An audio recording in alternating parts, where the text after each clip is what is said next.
Bonjour à tous et à toutes, je vous retrouve dans cette vidéo donc pour un tutoriel. Donc ce sera le pull chauve-souris qu'on m'a beaucoup demandé, en parenthèse. Je tenais aussi à préciser avant de vous mettre la vidéo, parce que ce n'est pas une vidéo comme d'habitude, en fait j'ai décidé de faire autrement. Donc j'ai pris des photos au fur et à mesure en fait de la couture. J'espère en tout cas que ça vous plaira. Si ça ne vous plaît pas, si vous préférez plutôt que je filme comme d'habitude, vous me le dites en commentaire, n'hésitez pas. Mais si ça vous plaît, dites-le moi, parce que peut-être qu'il y a des tutoriels que je réaliserai en photo, en séance photo. Bien sûr, je vais vous décrire en fait les photos avec ma voix. Je ne vais pas écrire parce que ça va être un peu compliqué. Mais je vais vous décrire les photos. Mais n'hésitez pas à me le dire si ça vous plaît ou si ça ne vous plaît pas.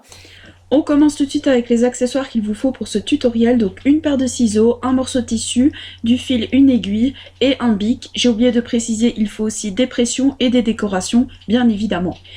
On prend notre bitsu qu'on va placer sur le tissu, donc le tissu qui est plié en deux, bien sûr du mauvais côté. On va prendre nos ciseaux et on va couper en fait notre tissu. Donc comme ceci, avec, vous voyez, donc le dessus, donc avec un petit morceau, puis les deux morceaux qui descendent, et puis ça forme un rectangle en fait. Voilà. On va tracer en fait deux lignes bleues, je ne sais pas si on va bien les voir, mais c'est les deux lignes où en fait les bras vont pouvoir passer. Et maintenant on va venir coudre donc là où je montre, donc ce morceau là, bien sûr de l'autre côté aussi évidemment. On commence tout de suite avec les accessoires qu'il vous faut pour ce tutoriel, donc une paire de ciseaux. Et on va coudre aussi donc les deux parties du dessus. Attention à ne pas coudre donc la petite partie juste au-dessus qui sera au niveau du cou. Maintenant on va couper, donc quand on a bien cousu tous les côtés, on va couper sur le centre pour faire l'ouverture du pull. Ensuite on va retourner notre tissu et ça donne déjà ceci. Donc avec une ouverture sur le milieu et on voit que ça commence à faire un peu chauve-souris. Mais bien sûr on va rajouter des manches. Donc pour ce faire vous allez prendre deux morceaux de tissu, vous prenez la taille qui vous plaît parce qu'on va devoir le plier en deux.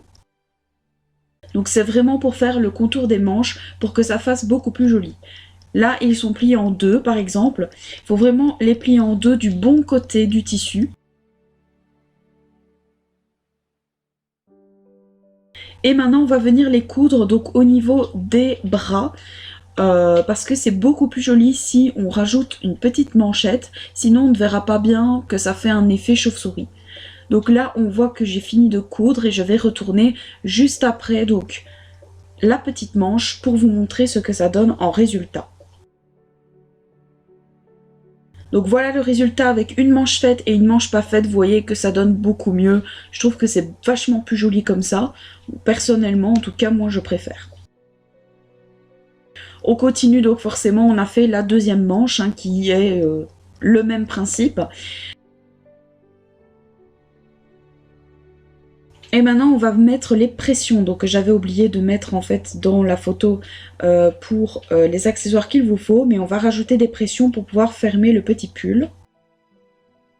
Donc moi particulièrement j'en ai mis deux, voilà vous pouvez en mettre plus, hein, c'est comme vous le souhaitez. Et en fait je vais venir rajouter deux petits pompons pour faire une décoration où il y a eu les coutures de pression. Donc voilà ce que ça donne. Donc le pull est à présent terminé. J'espère en tout cas que ce tutoriel vous aura plu. N'hésitez pas à me dire par commentaire ce que vous en pensez. Je vous fais d'énormes bisous et je vous dis à la prochaine pour une nouvelle vidéo.